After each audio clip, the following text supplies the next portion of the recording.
Now we can finally move on to the top layer. So it looks like the top color I'm going to be using is gray. And to solve this last layer, we're going to be using many of the same algorithms that we used for the last layer on the Rubik's Cube, just used in a certain way. Now you could have several different patterns with the way these edge pieces are facing, but I'm going to start off with this one, where only one edge piece is facing up. So I'm using the F, R, U, R prime, U prime, F prime. Now for this case, with my points facing away here, and this being the front side and this being the right side, then just apply that normal algorithm, F, R, U, R prime, U prime, F prime.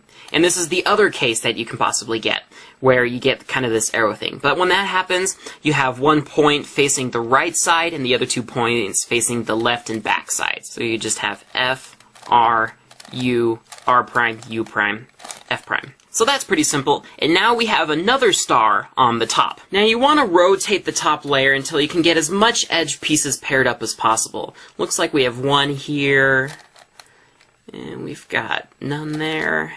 We've got one there, oh, and a second one there. In this case we also have 2 over there, and it looks like that's the maximum we can get, is 2 pieces. When you have this case with your 2 pieces, one on the front, one on the left, then I usually apply this algorithm. It may be a little different from the tutorial you learned it, but my algorithm works just fine. So to do this one, you do R, U, R prime, U, R, U prime 2, and then R prime. And you do that once or twice until the edge pieces get solved, so you may have to do it once more. And in this case, you know, I got that. Now back when you were rotating the top layer and you found that you had 2 paired edge pieces, but they were on opposite sides of each other like this, then set up your cube so that you have one edge piece on the front here and the other one is on the back side. You know, if it's like this and your edge piece is over here, then yeah, just rotate it over. Now to fix this, we're going to be switching around these 3 edge pieces, and we're going to be using an algorithm that's a little bit different, but it's pretty similar. So do R, U2, R prime, U, R, U2, R prime. And you do that once or twice. Looks like I'm going to have to do it again. There we are.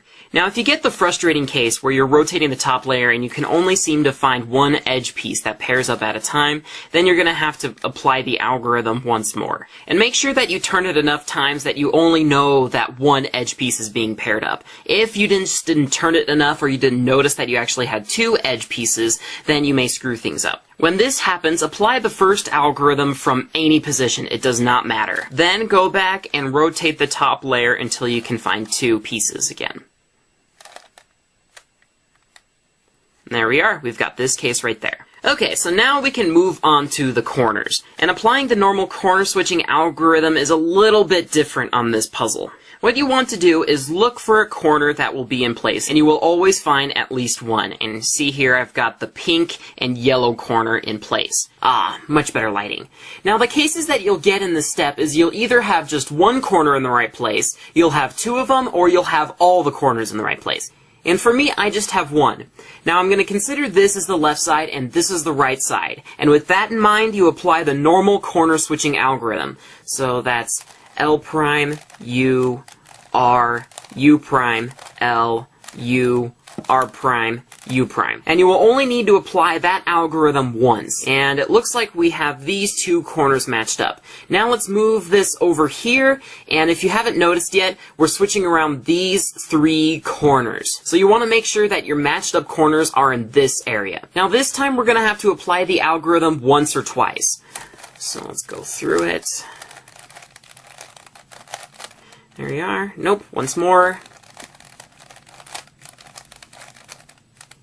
And there you are, that did the trick. Okay, let's zoom back a bit. If you get this case where this one corner is in place, and this corner is in place, then that means we're going to have to switch around these 3 corners like this. And here's a little trick I learned. If you bring this corner up here, now we can switch around the 3 corners. So you apply the normal algorithm once or twice again. See, did that do the trick? Nope, once more. There you are. Now those corners are all in the right place, and we can bring this side back down. And finally, we are on the last step, orienting the corners. And this works just like it does on the normal Rubik's Cube. You just do that algorithm for each corner around. R prime, D prime, R, D, R prime, D prime, R, D, over and over again. Don't forget that last D move before you rotate the top layer. There we are, keep going. And it is possible that you could have all 5 corners rotated wrong.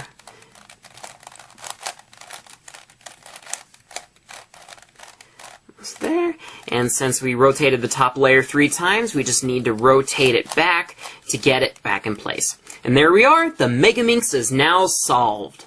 If you guys found this tutorial helpful, then you may be interested in checking out some of the other tutorials I've made through this playlist right here. Or if you want to be notified of when these videos are uploaded, then you can subscribe above. Thanks for watching!